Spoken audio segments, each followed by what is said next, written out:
લક્ષ્ય ન્યૂઝ, એક નજર, એક લક્ષ્ય. આઝાદીના પાવન અવસરની ડભોઈ નગરપાલિકા ખાતે પ્રમુખ બિરેન શાહ દ્વારા ધ્વજારોહણ કરી કરવામાં આવી ઉજવણી. આ પ્રસંગે પાલિકાના તમામ સભ્યો, કર્મચારીઓ, ચીફ ઓફિસર સહિત વિદ્યાર્થીઓ પણ હાજર રહ્યા હતા. ડભોઈ 79માં આઝાદીના પર્વની ઉજવણી કરવામાં આવી હતી. ત્યારે ડભોઈ નગરપાલિકાની નવી બિલ્ડિંગ શિનૂર 4 રસ્તા ખાતે આવેલા છે. ત્યાં પાલિકાના પ્રમુખ બિરેન શાહ દ્વારા ધ્વજારોહણ કરી સ્વતંત્રતા દિનની ઉજવણી કરવામાં આવી. આ પ્રસંગે ચીફ ઓફિસર જયકિશન તડવી, ઉપપ્રમુખ મનોજ પટેલ, કારોબારી ચેરમેન તેજલ સોની, નાણાં પંચ ચેરમેન વિશાલ શાહ સહિત પાલિકાના તમામ કોર્પોરેટર અને કર્મચારીઓ હાજર રહ્યા અને ઉત્સાહપૂર્વક સ્વતંત્રતા દિવસની ઉજવણી કરી હતી. નિરંજન ચૌહાણ, ડભોઈ.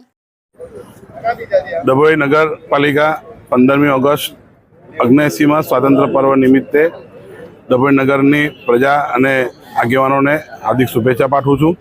સાથે સાથે ડભોઈ નગરના સ્ટાફ, પત્રકાર, મીડિયા અને મારા વાલા સભ્યોને બી હું શુભેચ્છા પાઠવું છું. ડભોઈ નગર દર્ભાવતી કેમ બને તેના આશયથી નગરપાલિકા કામ કરી રહી છે. ત્યારે પ્રજાજનોનો સહકારથી પણ ડભોઈ સ્વચ્છ, સુંદર અને સમૃદ્ધ બને એ માટે આપણે કટિબદ્ધ છે. આપનો સહકાર એ જ નગરપાલિકાની અપેક્ષા છે. ફરીથી ડભોઈને દર્ભાવતી કેમ બનાવવા એ વિષયથી નગરપાલિકા ધારાસભ્યશ્રીની આગેવાનીમાં કામગીરી કરી રહી છે. ત્યારે હું અપેક્ષા રાખું છું કે નગરજનો પણ એટલો સહકાર નગરપાલિકાને આપે જેથી ડભોઈ દર્ભાવતી તરફ આગળ વધી શકે.